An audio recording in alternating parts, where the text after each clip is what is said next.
Hello, I'm Archibald Chesterfield III and welcome to the program. And today I'm doing a paid review for Bolin. He just did a advice section and he sent me some more money for another question.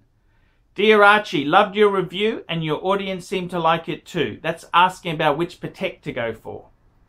It is everything that I wanted, so I'm going to donate more to you. Regarding the video response, it raised a few more questions. Can you make a video or email response? I understand that modern Pateks are not as good as before.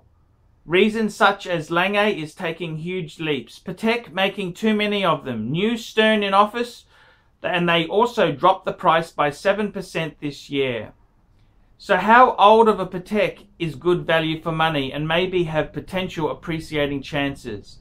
An older Calatrava like yours, where you made money, 5035 annual calendar, 5146. I'm a person who likes what I like, but it would make me feel more accomplished if I choose a luxury watch, a luxury good that does not lose money. I much rather have a luxury car that doesn't lose half its value in 3 years, i.e. a BMW 1M or a Porsche 994. If someone is in the market for a complicated Patek, better to buy a more special metal but less of a complication, or complication comes first. Example will be the 5146 Platinum versus normal gold perpetual calendar. In my eyes, in the eyes of collectors and watch enthusiasts like you, which one would be a better choice? Lastly, is the sports watch Patek considered more entry level, meaning an annual calendar Nautilus versus a 5146? Thanks, Bolin. Fantastic email from Bolin, and I got to tell you, let's address some of these questions here. Now you're saying the more modern Pateks are not as good as before. I dispute that. I think they're every much as good as before, if not better. I mean, the sealing technology, watches have come a long way, and I think they're better. The annual calendar came out, when did it come out? In the late 90s? That's a modern introduction. Patek has never released so many complications. That's a good thing. Things are getting better. The Lange is making huge leaps. Yeah, that's true. Lange is making huge leaps, but I'd be going Patek. Lange is a cool brand, but I don't think they're necessarily better than Patek. Very good what they've done, but I'd still be going Patek. The new Stern in office? Well, look, the new Stern I think is very much similar to the old Stern, but you're asking the question, prices have dropped 7%. That's not because of the new Stern, Terry Stern in the chair. The reason prices dropped is because of the economy in the world has taken a fucking shock. You've got Greece, which is about to default. You've got problems all around the world. Countries like Australia, the mining boom is over. You've got some serious economic issues here. So I don't think it's a case of the wrong Stern being in the chair. It's a case of world factors. So how old of a Patek is good value and maybe potential appreciation chances? That's a good question. What's the sweet spot between vintage and modern that you're going to be buying it at second-hand prices without the depreciation hit? Look, I would have to say to you, there's a lot of good Pateks out there at the moment. I would really be saying the sweet spot at the moment is probably models like the 5107, the 5035. They're kind of good bang per buck. Another model is the 3940, which is a perpetual calendar. The only problem with buying an older one is it could be coming up for a Patek service, which could shock the unsuspecting buyer. The best bang per buck, I really think things like the 5035 are great, the 3940, but you really should buy something that you love.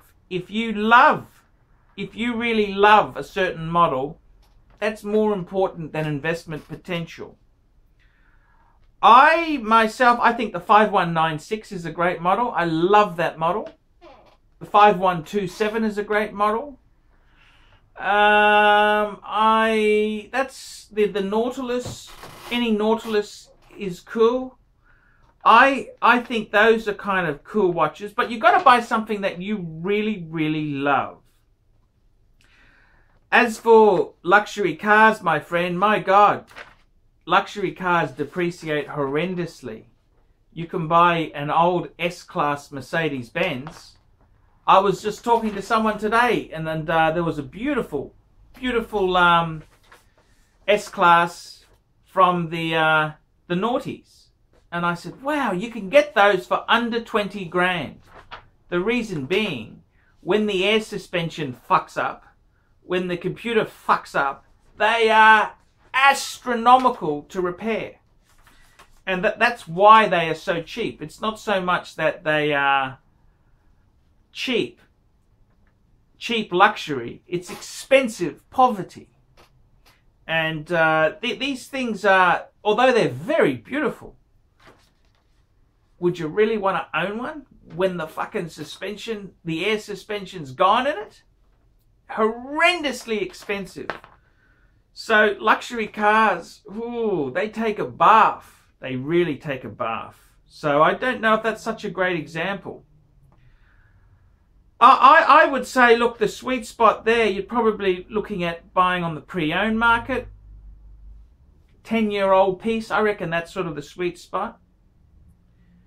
What's the better buy, complication or metal? It depends on the model. It really depends on the model. I'd probably, my own opinion, I reckon myself, those Nautiluses, I reckon they're going to be they're going to hold their price. I don't see them dropping a lot. Gold or platinum,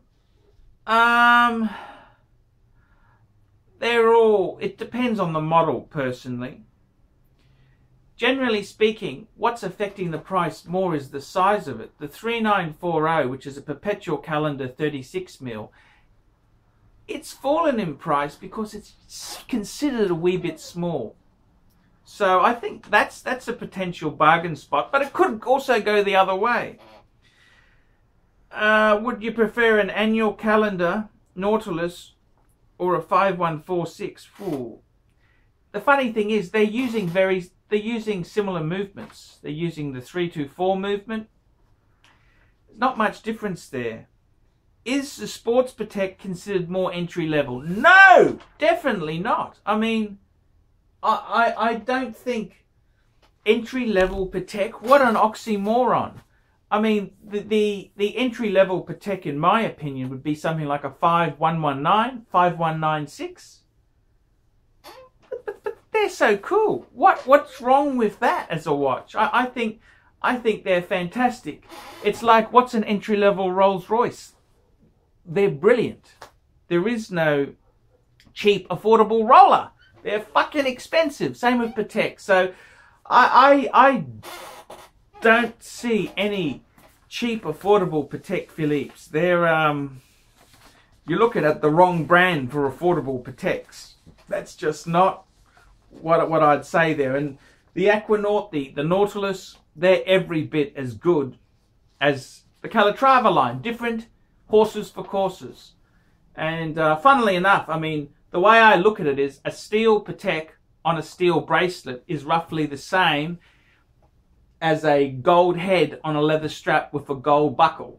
So, you know, that's kind of how they pan out there. So I don't think there's any entry-level Pateks. I'm ArchieLuxury.